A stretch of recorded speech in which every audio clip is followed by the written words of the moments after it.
UP के पूर्व मुख्यमंत्री अखिलेश यादव ने ट्वीट करके पूर्वांचल एक्सप्रेसवे पर घूमते आवारा पशुओं को लेकर योगी सरकार पर निशाना साधा था, जिसके बाद अब शहर दक्षिण से विधायक व उत्तर प्रदेश के कैबिनेट मंत्री नंद गोपाल गुप्ता नंदी ने अखिलेश यादव पर ट्वीट करते हुए पलटवार किया है और उन्होंने लिखा है कि अखिलेश जी, आपके शासनकाल में पूरे उत्तर प्रदेश में माफिया और अपराधी बेलगाम घूमते थे। आपके लाडले हिस्ट्री सीटरों ने उत्तर प्रदेश की छवि पूरे उत्तर प्रदेश में व देश में अपराध प्रदेश बना रखी थी। हमारी सरकार ने कान्हा गौशाला के द्वारा गौवंश के संरक्षण और संवर्धन का ऐतिहासिक काम किया है। आपके समय में तो धड़ल्ले से बेजुबानों आपके शहर में काटा जाता। आज उत्तर प्रदेश विकास के एक्सप्रेसवे, एयरपोर्ट व मेट्रो की खुशहाली और समृद्धि की उड़ान भर रहा है। पूर्वांचल एक्सप्रेसवे के माध्यम से पूर्वांचल और लखनऊ की चंद घंटों में दूरी तय होती है। आप महीने में 4 बार इसी एक्सप्रेसवे से सफर करते हैं, लेकिन सराहना की बजाय केवल नकारात्मक बातें करते हैं। इन्हीं बचकानी हरकतों ने आपकी पार्टी को धरातल पर पहुंचा दिया है।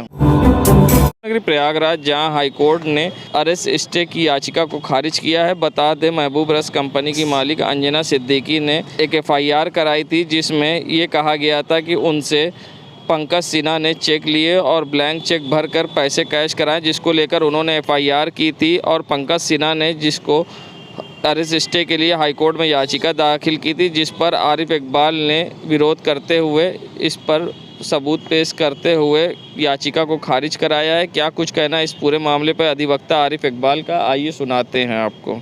इलाहाबाद हाईकोर्ट की honourable justice Anjani Mishra, honourable justice Deepak Verma साहब की खंडपीठ में बैंक मैनेजर सौरभ सिन्हा की याचिका, गिरफ्तारी पर रोक लगाने वाली याचिका को खारिज कर दिया। 78 लोकसभा भदोही के रहने वाली महबूब रक्स की प्रोपराइटर अंजना सिद्दीकी की करीब 2018 में वहां के बैंक मैनेजर ने इनसे 46 पॉलिसियों के नाम में ब्लैंक चेक पे साइन ले लिया और करीब 12.5 लाख रुपया इनके अकाउंट से कट गया, जबकि कहा था कि 1-1 हज़ार की सिर्फ नॉमिनल पॉलिसियां हैं। और बैंक मैनेजर द्वारा इतना बड़ा घोटाला होने के बाद हमारे क्लाइंट ने FIR कराई। FIR के बाद उन्होंने वहां पे इन्वेस्टिगेशन के बाद फाइनल रिपोर्ट पे प्रोटेस्ट फाइल हुआ लोअर कोर्ट में, और लोअर कोर्ट ने फाइनल रिपोर्ट को रिजेक्ट करके फर्दर इन्वेस्टिगेशन का ऑर्डर कर दिया। सौरभ सिन्हा अरेस्ट स्टे में डायरेक्ट आ गए। उस मजिस्ट्रेट के ऑर्डर को 227 या 482 में चैलेंज करने के बजाय डायरेक्ट 226 आर्टिकल में चले आए। हाई कोर्ट ने इंटरफेयर करने से इनकार दिया। मैंने सारा एविडेंस कोर्ट में रखा कि साहब 227 या 482 लाई करता है और 4 साल डिले FIR को चैलेंज करते। इसी ग्राउंड पे इनकी हाई कोर्ट में अरेस्ट स्टे की पिटीशन खारिज हो गई। हमारे क्लाइंट के साथ न्याय मिला। मैं हाई कोर्ट के न्यायालय का सम्मान करता हूँ। बता दें, याचिका पर फैसला न्यायमूर्ति अंजनी कुमार मिश्रा और न्यायमूर्ति दीपक कुमार वर्मा ने सुनाया है। बता दें, आरोप है कि अंजना सिद्दीकी से पंकज सिन्हा ने चेक के माध्यम से धोखाधड़ी की थी, जिसको लेकर उन्होंने FIR कराई थी, जिस पर उन्होंने अपने बचाव में याचिका की थी दाखिल। 12.5 लाख। हाँ, एक और लोग नर्स डे मना रहे हैं, तो वहीं आज लोक सेवा आयोग पर चयनित स्टाफ सिस्टर ग्रेड 2 के अभ्यर्थियों ने लोक सेवा आयोग पर इकट्ठा होकर नियुक्ति दिए जाने को मांग की है। ये सभी चयनित स्टाफ सिस्टर ग्रेड 2 चयनित अभ्यर्थी हैं, जिनको अभी तक नियुक्ति पत्र नहीं दिया गया है। आज नाराज होकर लोक सेवा आयोग पर इकट्ठा होकर अपने नियुक्ति पत्र दिए जाने की मांग कर रहे हैं। इनका कहना है कि हम लोग स्टाफ नर्स सिस्टर ग्रेड 2 में चयनित अभ्यर्थी हैं, लेकिन 3 माह के बाद से ज़्यादा भी हो गया है, जिसके बाद भी आज तक नियुक्ति पत्र नहीं मिला है। हमारी जो मांगे हैं, हम लोग सभी स्टाफ नर्सेज के पद पर सिस्टर ग्रेड 2 पे चयनित अभ्यर्थी हैं, यहाँ इकट्ठा हुए हैं। हम लोगों को नियुक्ति पत्र ना मिलने पर, हम लोगों को कोई प्रॉपर इन्फॉर्मेशन ना दी जाने की जानकारी नहीं मिल रही है, इसीलिए हम लोग आज यहाँ एकत्र हुए हैं। हम लोग स्वास्थ्य भवन जाते हैं, वहाँ पर ये बता दिया जाता है कि लोक सेवा आयोग से आप लोगों की फाइलें कम्प्लीटली नहीं आई हैं। आज हम लोक सेवा आयोग सिर्फ चेयरमैन सर से अपनी नियुक्ति पत्र के तारीख और डेट कब तक हम लोगों को दिया जाएगा, ये जानकारी लेने आए हैं। हमें किसी प्रकार का कोई धरना या यहाँ पर कोई प्रदर्शन करने के लिए नहीं इकट्ठा हुए हैं। हम सिर्फ अपनी जानकारी लेने के लिए यहाँ पर आए हुए हैं। हमारी किसी से कोई शिकायत नहीं है। सिर्फ हमें जानकारी यदि मिल जाएगी तो हम तुरंत अपने अपने घर वापस लौट जाएंगे। आप नर्सेज कोई हंगामा क्रिएट करने के लिए नहीं आए हैं। हम लोग एक सहनशील पद पर कार्यरत हैं और हम लोगों को NOC के आयोग के द्वारा मांगी गई थी, जिसके कारण बहुत सारे लोग घर पर अभी प्रताड़ित रूप से, मानसिक प्रताड़ित रूप से हैं, कि जिन लोगों का जॉब भी जा चुका है। अभी हमारी किसी से बात नहीं हुई है। हम सुबह 10 बजे से यहाँ पर वेट कर रहे हैं। हमें किसी ने अभी तक अंदर भी नहीं बुलाया है। क्या चाहते हैं? हम लोग सिर्फ 2 मिनट के लिए टाइम चाहते हैं, जिससे हम लोगों को बात क्लियर हो जाए कि हम लोगों का जो नियुक्ति पत्र है, एक डेट हमें टाइमिंग जो है वो दे दी जाए कि आपका इस तारीख तक आपका नियुक्ति पत्र दे दिया जाएगा। संगम नगरी प्रयागराज, जहां राजस्थान में सांप्रदायिक दंगे हुए हैं, जिसको लेकर अब कांग्रेस के प्रदेश प्रवक्ता सैयद साहब ने बड़ा बयान दिया और बीजेपी पे निशाना साधा है। क्या कुछ कहा है, आइए सुनाते हैं आपको। देखिए, ये मुल्क में नहीं संभाल पा रही है। अभी देखिए कि उन्होंने चिरंजीवी हेल्थ योजना चलाई है वहाँ गहलोत सरकार ने, वहाँ 10 लाख रुपए का मुफ्त इलाज का इंतज़ाम किया है, आम लोगों का इंश्योरेंस किया है। लेकिन देश में जो सत्ता में केंद्र में बैठी हुई सरकार है, वो देश में 2 तरह का देश चलाना चाहती है, एक मेक इन इंडिया और एक हेट इन इंडिया। और हेट इन इंडिया आम जनता के लिए और मेक इन इंडिया पूंजीपतियों के लिए। ये कहीं नहीं चाहते कि देश के अंदर अमन चैन रहे। आपने देखा पंजाब में जिस तरह भारतीय जनता पार्टी के लोगों ने शिवसेना के नाम लेकर जिस तरह का उपद्रव किया और जो वहाँ के नेता गिरफ्तार किए और जिस तरह की सरकारें दूसरे राज्य की सरकारों ने उस पर हस्तक्षेप करके उनको छुड़ाया।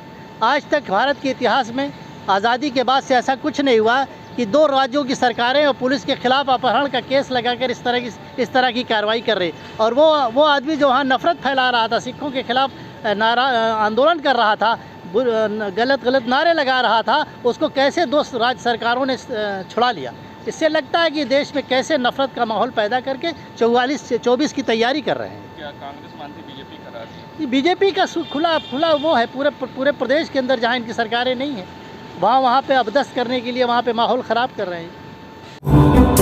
आज के पुराने इलाके कीड़गंज में ये झुग्गी झोपड़ी आपको दूर नजर आती है। इस बस्ती को देखकर लगता है कि मन में कोई रंग नहीं है। इस बस्ती में भूख और प्यास लोगों को तड़पा रही है। बस्ती में 200 से अधिक बच्चे हैं जो शिक्षा ग्रहण कर रहे हैं और साथ ही बच्चों ने तकनीकी रूप से भी अपने को मजबूत कर लिया है। गली के इस बच्चों में स्कूल के 12 नन्हे वैज्ञानिक ऐसे हैं जो कबाड़ से सामान से कूलर, टेबल फैन, गोबर गैस प्लांट, पेरिस्कोप, सब्जी कटर, सोलर लैंप जैसी रोजमर्रा में उपयोग आने वाले सामानों को बनाया है। झोपड़पट्टी में रहने वाले बादल ने अंधेरे में पढ़ने के लिए एक सोलर लाइट बनाया है, तो जाने पर लाइट इससे पढ़ाई कर सकेंगे। सागर ने अपने इलेक्ट्रिक पंखा बनाया है, समीर ने अपने लिए इलेक्ट्रिक कूलर, तो शालू ने वैक्यूम क्लीनर। ऐसे में तकरीबन कई बच्चों ने इलेक्ट्रिक के सामान बनाए। सबसे खास बात यह कि ये सारे सामान कबाड़ से इकट्ठा करके बच्चों ने बनाए हैं। वहीं बच्चों ने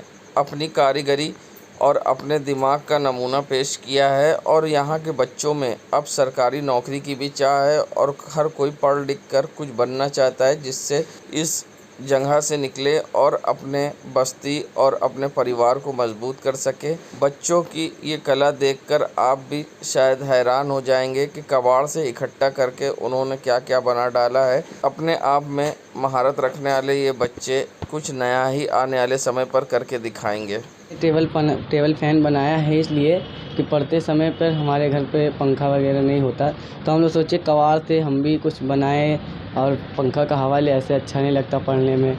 तो फिर हमने ये बनाया, ये एक तो ये पंखी लिया, वही कबाड़ से मिला था, और ये लिए 4 मुंह वाला पाइप कबाड़ से ही मिला। ये लकड़ी लगाए, यहाँ पे लकड़ी लगा के ये नट से टाइट करें, फिर उसके बाद तार निकला, तो तार लगा दिए।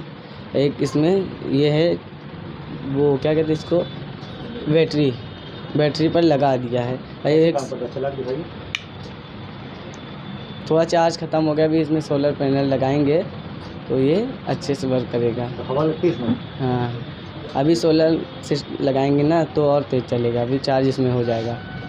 वैक्यूम क्लीनर बनाए हैं, जैसे टीवी कंप्यूटर में धूल मिट्टी बैठ जाते हैं तो कपड़े से साफ़ करने में दिक्कत है, तो इसीलिए ये वैक्यूम क्लीनर से हम खींच सकते हैं।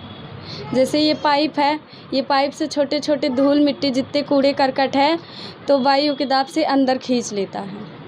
एक कबाड़ की दुकान से प्लास्टिक का बोतल लिए, बोतल को 2 भागों में काटे, 2 भागों में काटने के बाद पीछे वाले भाग को छेद किए, छेद करने के बाद पीछे वाले भाग में मोटर शिफ्ट किया, मोटर शिफ्ट करने के बाद मोटर में पंखी लगाएं, पंखी लगाने के बाद आगे का जो भाग था उसमें एक जाली गोलाकार की लगा के ग्लू से चिपका दिए।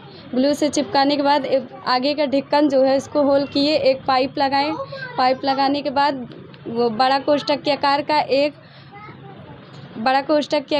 एक पाइप काटा और उसमें चिपका दिया, पकड़ने वाला बना। साइंस में पढ़ते थे ना, तो सोचे कि कबाड़ से बना के देखें कि ये काम करता है कि नहीं करता है। ये झुग्गी झोपड़ी के बच्चे हैं और इनके माता पिता कबाड़ बीनते हैं, शादियों में रोड लाइट में जाते हैं, मजदूरी करते हैं। इस तरह से इनके माता पिता अपनी जीविका को चलाते हैं। कबाड़ से चीज़ों को अरेंज कर करके रोज़मर्रा की चीज़ों को इन्होंने बनाया है। क्या क्या चीज़ें बनाई?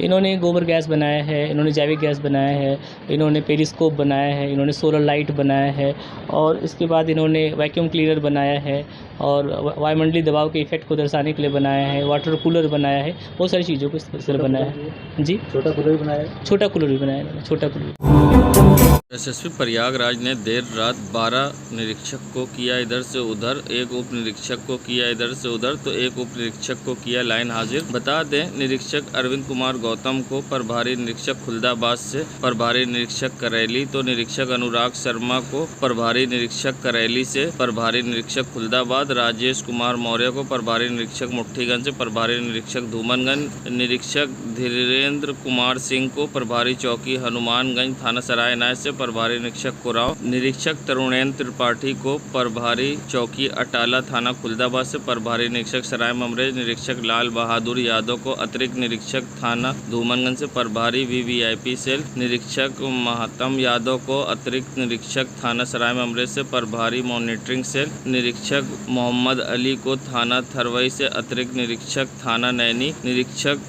रामश्रेय यादव को अतिरिक्त निरीक्षक थाना कुराव से, अतिरिक्त निरीक्षक थाना करेली निरीक्षक अलाउद्दीन अंसारी को थाना खुलदाबाद से विवेचना सेल अपराध शाखा, निरीक्षक अमित सिंह को प्रभारी चौकी झूसी थाना झूसी से, अतिरिक्त निरीक्षक थाना झूसी निरीक्षक अनूप सिंह को पुलिस लाइन से विवेचना सेल अपराध शाखा, उप निरीक्षक आशीष कुमार चौबे को वरिष्ठ उप निरीक्षक थाना धूमनगंज से थाना अध्यक्ष मुट्ठीगंज, उप निरीक्षक कमलेश सिंह यादव को थाना करछना से पुलिस लाइन किया हाजिर। बेहतर पुलिसिंग कानून व्यवस्था को चुस्त दुरुस्त रखने के लिए उठाए गए कदम तत्काल प्रभाव से किए स्थानांतरित। प्रयागराज की गिरिगाज, जहां चौकी प्रभारी टाइगर टॉन दरोगा मनीष जायसवाल, बीट आरक्षी राहुल चौहान, बीट आरक्षी अवनीश कुमार, एसओजी के मुख्य आरक्षी आलोक मिश्रा को किया गया निलंबित। थाना प्रभारी जांच टाउन के विरुद्ध प्रारंभिक जांच के दिए आदेश। जुआरियों और सट्टेबाज ऑनलाइन सट्टेबाजों प्रभावी कार्रवाई हेतु कई बार निर्देशित किया गया, परंतु प्रभावी कार्रवाई में घोर लापरवाही बरती जाने में ऐसे आरोप प्रथम दृष्टि सही पाए जाने पर की गई कार्रवाई। संगम नगरी प्रयागराज की नज़ारा है करबला से लूकरगंज की ओर जाने वाली सड़क का, जहां ओवरलोडेड ट्रक सड़क पर बालू से लदी दौड़ती दिखाई दी, जिससे सड़क तो खराब होती ही है मगर खनन पर रोक लगने के बावजूद किस तरह से अवैध तरीके से खनन हो रहा है, जिस पर अंकुश लगाने में जिला प्रशासन नाकाम साबित हो रहा है। आप देख सकते हैं लूकरगंज क्षेत्र का नज़ारा है, जहाँ पर बनर्जी चौराहे से लूकरगंज पुलिस चौकी की ओर बालू से लदी ट्रक जाती दिखाई दी, मगर दूर दूर तक पुलिस नहीं दिखाई दी। संगम नगरी प्रयागराज के बैगन टोले क्षेत्र का नज़ारा है, जहां आप देख सकते हैं सड़कों पर गंदगी के अंबार लगे हैं और पॉलीथीन भी पड़ी रहती हैं, जिससे दुर्गंध उठती है और लोगों को, आने जाने वाले लोगों को परेशानी का सामना करना पड़ता है। स्थानीय लोगों की माने तो एक तरफ बढ़ते कोरोना का संक्रमण और दूसरी तरफ लगे गंदगी के अंबार से लोग परेशान होते हैं। नगर निगम की लापरवाही के कारण यहाँ सफाई नहीं होती है, जिससे स्थानीय लोगों को काफ़ी समस्या भी होती है। वहीं लोग अब गंदगी से और कोरोना के खतरे से डर रहे हैं। क्या कुछ कहना है उनका, आइए सुनाते हैं आपको। मेरे मोहल्ले में बैगन टोला में कूड़ा का समस्या लगा रहता है। रोज़ सफाई कर्मचारी आते नहीं हैं, ऐसे कूड़ा पब्लिक प्लेस पड़ा रहता है, जहाँ से गंदगी के कारण बदबू, आना जाना जीना मुहाल है। तो सफाई नहीं करते नगर, कोई नहीं आता नगर निगम का। कोरोना बढ़ रहा है, उसी चलते हमें बहुत परेशानियों का सामना करना पड़ रहा है। रोज़ गंदगी इसी तरह लगी रहती है, बदबू बहुत आता है। क्या नाम है? आशीष कुमार। संगम नगरी प्रयागराज की कैंट पुलिस को मिली बड़ी कामयाबी, जहां कैंट पुलिस ने चोरी करने वाले अभियुक्त को किया गिरफ्तार, सामान किए बरामद। बता दें, प्रयागराज एसएसपी अजय कुमार द्वारा अपराधियों के खिलाफ चलाए जा रहे अभियान में एसपी सिटी दिनेश कुमार सिंह व CO2 के निर्देशन पर कैंट थाना प्रभारी ने मुखबिर की सूचना पर राजकुमार को किया गिरफ्तार। चोरी की अंगूठी व 10,000 रुपये किए बरामद। अब पुलिस इसके खिलाफ विधिक कार्रवाई कर न्यायालय में पेश कर भेज रही जेल।